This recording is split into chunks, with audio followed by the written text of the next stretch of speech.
Welcome and hello. This is a video exercise using HEC HMS. And in this exercise, we are going to be dealing with gridded SCS curve number grid sets. We're going to import some SCS curve number data for the loss method and then run a couple simulations.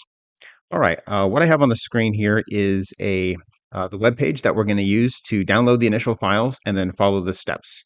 Importing gridded SCS curve number data in HMS. Scroll down just a little bit here. The bottom of the second paragraph has a link to download the initial project files. So click that, Pistol Creek tutorial.7z. And then once that's downloaded over here, I have it on my desktop. I'm going to go ahead and see what's inside. Looks like we have a project called Pistol Creek. And then here are HMS files. So I'm going to go ahead and find a place on my computer where I want to move those files to, and then do that. And then we'll wait for those files to unzip. All right, those files are unzipped. I'm going to go ahead and just delete the .7z file now. All right, let's scroll down on the instructions a little bit. And the first step is to import the curve number raster file into the DSS file format using the importer tool. So in HMS, we're going to go File, Import, Gridded Data Importer. Let's go ahead and do that now. So bring up HMS. By the way, I had to download and install version 4.10. See, so this is version 4.10. I learned the hard way. I tried doing this in 4.12, didn't work. 4.9 didn't work, but 4.10 did work for me, at least not the first time, but once they fixed their files, it worked. So we don't have to open up the project quite yet. We're going to use the importer tool built into HMS. So we can go File, Import, Gridded Data, Importer. Now I'll click this little folder button over to the right. I want to navigate to the cngrid.tiff file in the GIS directory, which is right here. So there's a cngrid.tiff, and then click Open, and then Next. The curve number grid is the variable I want, so I'll move that over. Click Next.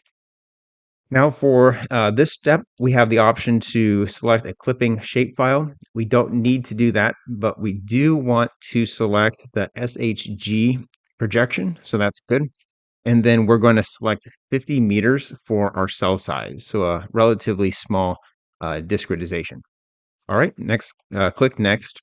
Now we need to find a destination for the DSS file that we're about to create. Here's the project directory. I'm going to put this in the data folder. It's where the instructions tell us to. And then we'll use the name cngrid.dss. All right, so for specifying the path names, there is a image here in instructions in the tutorial. It says for part A to use Pistol Creek, part B will be SHG, and then part F, cell size 50 meters. It also tells us to click these checkboxes at the bottom, and then for overriding the units, type in capital UNDEF, and then for the type, instant val. Okay, and next. Okay, so that importer process took place. I'll click Close. Let's go ahead and double check what that data looks like. Open up DSS View, navigate to the project, which is right here, and then Data. And right here is our new DSS file, cngrids.dss. All right, so I'm going to go ahead and select that record, click on the graph button, and here we have an image of our grid. This is a static grid, a single grid for curve number representing the soil type, or the curve number. I'm sorry, it's not quite the same thing as soil type. And we can hover over and look at the different values, mostly ranging from about 60 to 90. If we click on the grid info, we have, 60 to 98 was the min and max. There's the mean value of 76.4. And then the cell size, the grid extents, and then the data we put in, like the units and the data type. The next tab over is detailed grid info. It has a lot of the same info we just looked at, plus some more stuff. And then, here's the grid data. So this is going to be the outline of our watershed. Step 9 says to close this window and then rename the path to update part C and call it curve number. So I'll right click, rename, click on part C here, and then type or paste in curve number. And if you tab over, it'll update the full path name at the top. And that looks good. So I'll click OK. And then the word curve number is updated here in the main table. Okay, so that was step 9 here, curve number. And then the next task is adding the DSS curve number grid to HEC HMS.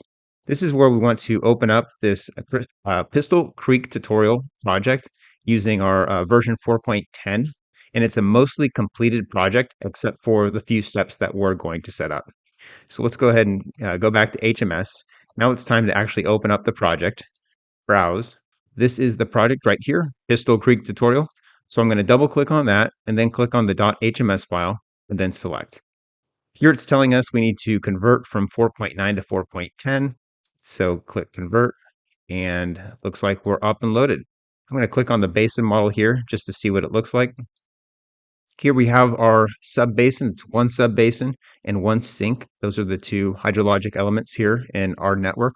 If I select the sub-basin and then down here in the components editor, if I click on discretization, I can confirm that the projection and cell size is SHG and 50 meters, respectively, just to make sure it's the same as the grid data for a curve number that we added earlier, which we're going to do now. So let's go back to that sub-basin tab. And then for the loss method, select gridded SCS curve number right here. This is just a little warning it pops up with to tell me that the parameter data saved with the previous loss method is not saved, and that's fine. In fact, I don't need to see that, so I'm going to turn it off by going Tools, Program Settings, and then this second checkbox here, display a warning before changing component method. I don't need to see that warning ever again. So let me just test it real quick. I'll change this back to none, and then I'll change this back to what I want it to be, gridded SCS curve number. Okay, great. Step 3 tells me to compute the grid cells. So this refers to the discretization again of 50-meter cell size within this entire subbasin. This subbasin here is, I believe, 13.6 miles. So we're going to have a lot of grid cells if each cell is 50 meters by 50 meters. Let me go ahead and toggle off some of the layers here. So we don't need terrain or really almost any of these except the subbasin and the elements. Okay, that looks fine right like that. The instructions tell us to go up to GIS, compute, and then grid cells, and then wait for that to compute. All right, so the grid cells have been computed. I just need to turn on the discretization layer. I believe the cells are now showing. Let me zoom in. Yeah, they're just so small, you have to zoom in quite a ways. So I've zoomed in quite a ways, and you can still see that the cells are very small. So it's just that small. I'm going to actually zoom out. I'm going to turn that layer off. I think it's kind of slowing down the display. Okay, so there's our subbasin again. Step 4 tells us to create a new grid data set. So components, grid data manager.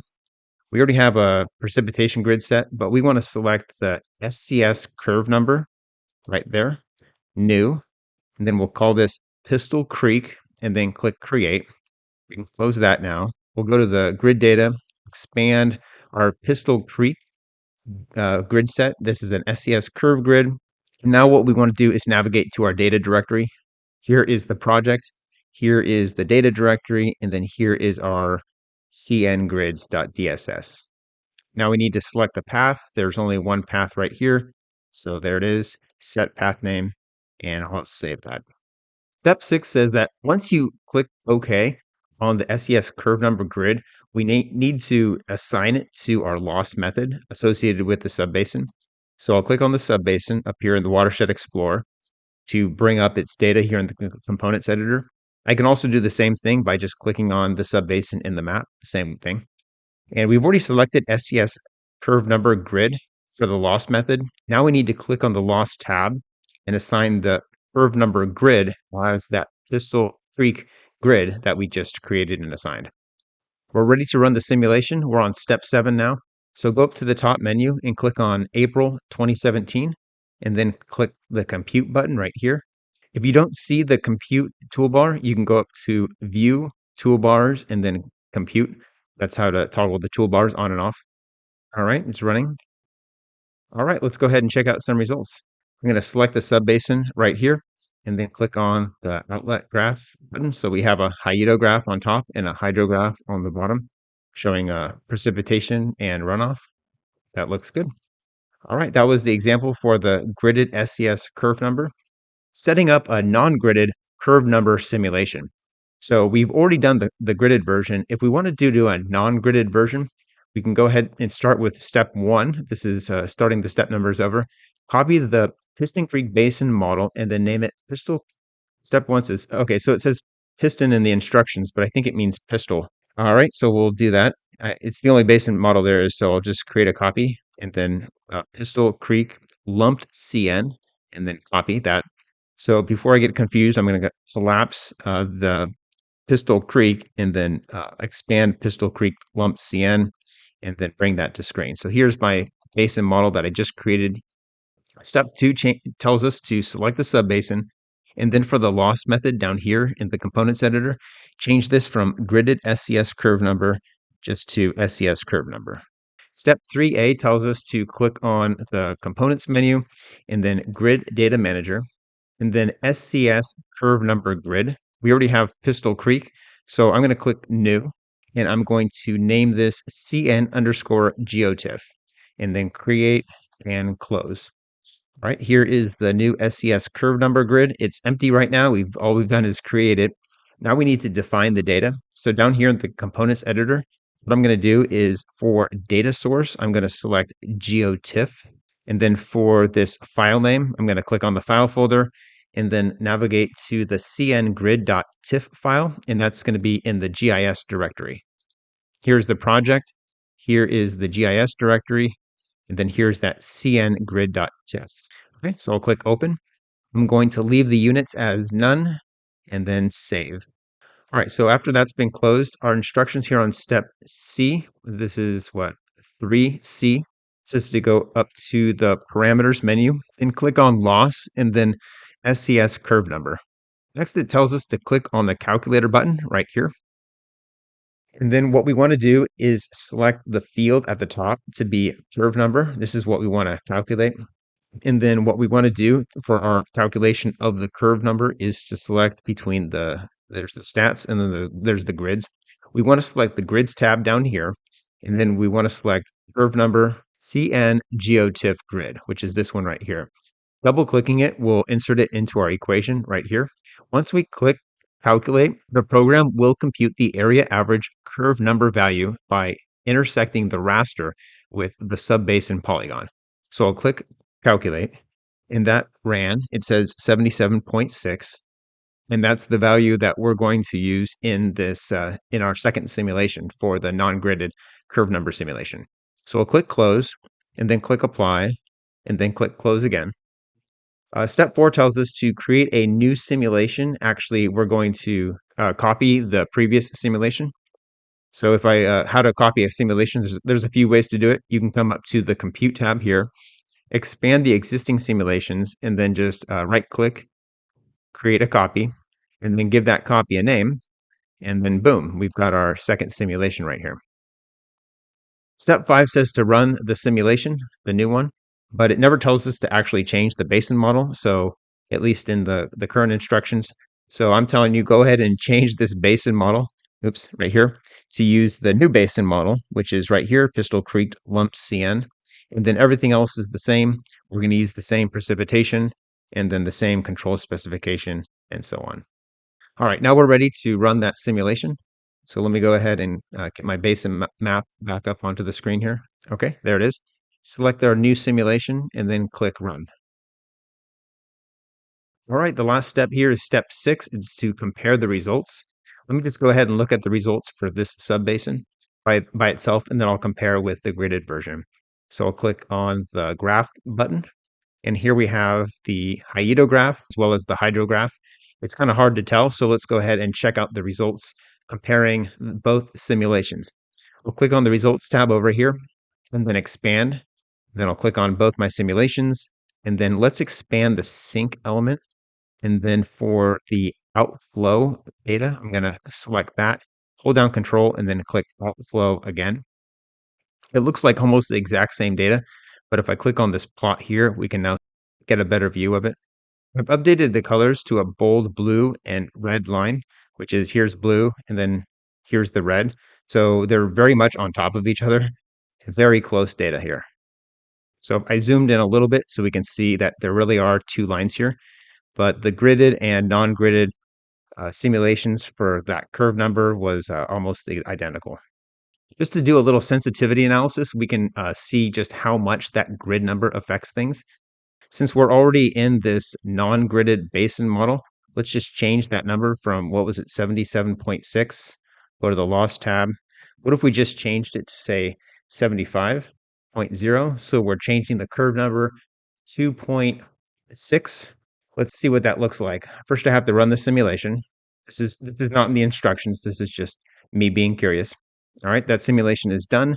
Let's go back to the results tab and then click on outflow and outflow. And then let me click on the plot here. I've updated the colors and it's still very close between these two data sets. I guess 2.6 difference in a curve number doesn't make too much difference. We could change it and be more dramatic, to change it by 10 or 20, but I don't think the curve number estimation is ever going to be that far off from reality.